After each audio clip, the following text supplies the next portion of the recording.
بسم اللہ الرحمن الرحیم۔ السلام علیکم ورحمۃ اللہ وبرکاتہ۔ الحمد للہ وکفی وسلام علی عبادہ الذین اصطفی، اما بعد۔ حاضرین و ناظرین، یہ درس نمبر 1433 ہے اور آج سورۃ الفرقان کی 3 آیتوں کی تلاوت اور تشریح کی جائے گی۔ آیت نمبر 15، 16 اور 17۔ چلیے سب سے پہلے ہم ان 3 آیتوں کی تلاوت کرتے ہیں، لفظی ترجمے اور ترجمے کے بعد تشریح کرتے ہیں۔ اعوذ باللہ من الشیطان الرجیم، بسم اللہ الرحمن الرحیم۔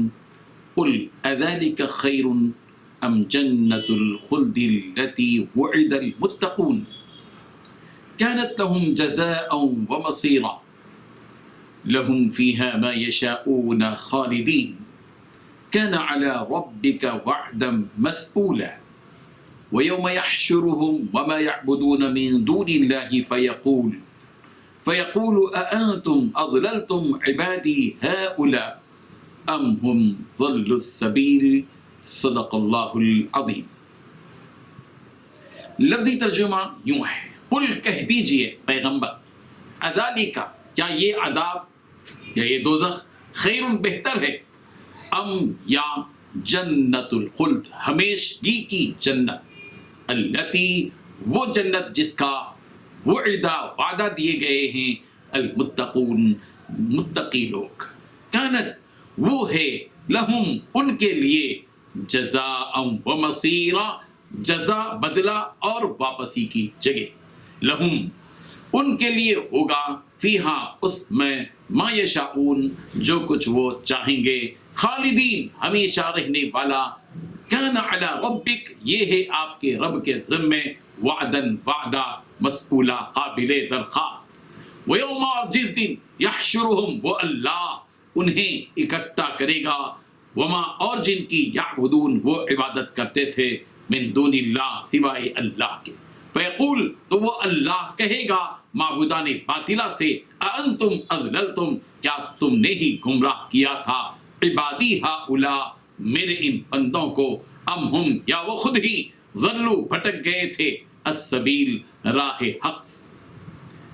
ترجمہ یوں ہے، پوچھو یہ بہتر ہے دوزخ یہ عذاب یا وہ جنت جاویدانی ہمیشہ کی جنت جس کا پرہیزگاروں سے وعدہ ہے، یہ ان کے اعمال کا بدلہ اور رہنے کا ٹھکانہ ہوگا، وہاں جو چاہیں گے ان کے لیے میسر ہوگا، ہمیشہ اس میں رہیں گے۔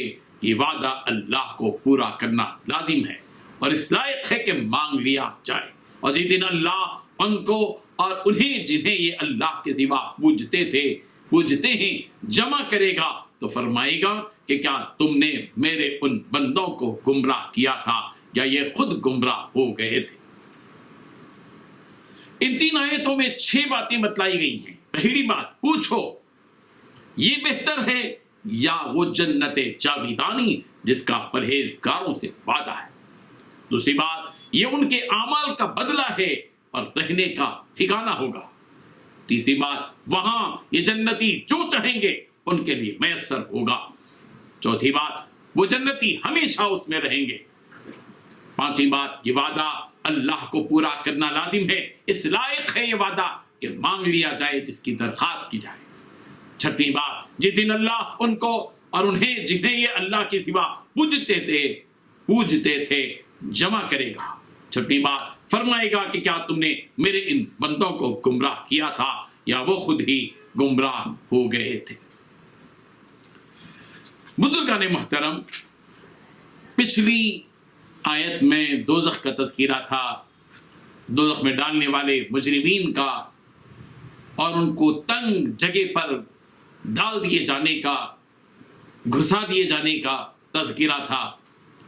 اس جہنم کے تذکرے کے بعد اللہ تبارک و تعالی نبی رحمت صلی اللہ علیہ وسلم سے ارشاد فرما رہے ہیں کہ پیغمبر کہیے آپ ان سے، ان مجرمین سے کہ اذالک خیر، یہ دوزخ بہتر ہے، وہ دوزخ جس کا تذکرہ کیا گیا وہ دوزخ بہتر ہے، یا ام جنت الخلد یا وہ ہمیشہ رہنے والی جنت جاویدانی بہتر ہے۔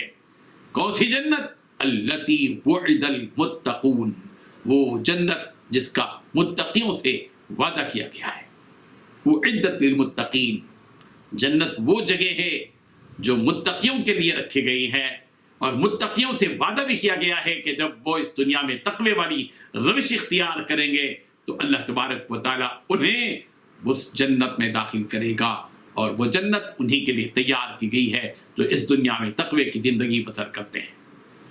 کانت لہم جزاء و مصیرا، یہ جنت ان نیک لوگوں کا متقیوں کے لیے بدلہ بھی ہوگی، اور مصیرہ بھی لوٹ کر جانے کی واپسی کی جگہ بھی ہوگی، جہاں جانے کے بعد کہیں اور جانا نہیں ہوگا۔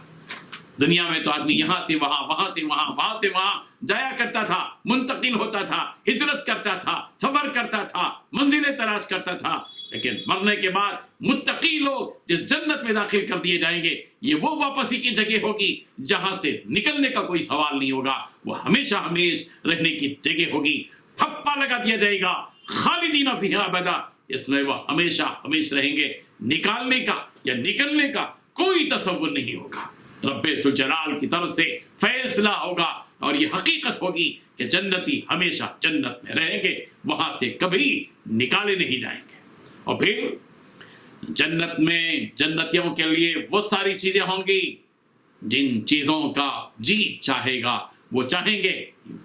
انہیں سونے اور چاندی چاہیے، وہ بڑے بڑے محلات چاہیے، بلند ترین سواریاں چاہیے، راحت بخش سواریاں چاہیے، سب کچھ ملے گا۔ کھانے کے لیے کیا چاہیے؟ ویج نان ویج سب، ہر قسم کی چیزیں، ہر قسم کی عمدہ اور بہترین قسم کی چیزیں ملیں گی، جو جی چاہے گا ملے گا، جو جی چاہے گا ملے گا۔ کوئی چیز ایسی نہیں ہوگی کہ انسان جنتی جنت میں چاہے گا اور وہ نہ دیا جائے، یہ ہو ہی نہیں سکتا۔ کان علی ربک وعدا مسئولا، یہ جنت متقیوں کے لیے دیے جانے کا جو وعدہ ہے، یہ وہ وعدہ ہے جس کی ذمہ داری اللہ نے لے رکھی ہے، اور جنتی اور متقیوں کے لیے درخواست دینے کا بھی موقع ہے، یہ کہ درخواست دے سکتے ہیں، اللہ سے مانگ سکتے ہیں، یہ مسئول چیز ہے جنت۔ اور پھر وَيَوْمَ يَحْشُرُهُمْ وَمَا يَعْبُدُونَ مِن دُونِ اللَّهِ وَيَقُولُ أَأَنْتُمْ أَضْلَلْتُمْ عِبَادِي هَؤُلَاءِ أَمْ هُمْ ضَلُّوا السَّبِيلَ۔ جب میدان محشر قائم ہوگا تو اللہ تبارک و تعالیٰ جن مجرمین کو جمع کرے گا، ان کے ساتھ ان کو بھی جمع کرے گا جن کی یہ عبادت کرتے تھے، چاہے وہ بت ہوں، چاہے وہ فرشتے ہوں، چاہے وہ حضرت عیسیٰ علیہ السلام ہوں، حضرت عزیر ہوں۔ ان سب سے پوچھا جائے گا کہ کیا تم نے ان کو گمراہ کیا تھا یا یہ خود ہی گمراہ ہو گئے تھے؟ سوال کیا جائے گا، اور پھر اگلے درس میں اگلی آیت میں اس سوال کا جو جواب ملے گا وہ کیا ہوگا بیان کیا جائے گا۔ اللہ تبارک و تعالیٰ ان آیات کو سمجھنے کی توفیق عطا فرمائے، اور اپنے فضل و کرم سے مولا ہم سب کو وہ جنت عطا فرمائے جو متقیوں کے لیے تیار کی گئی ہے۔ وآخر دعوانا الحمدللہ۔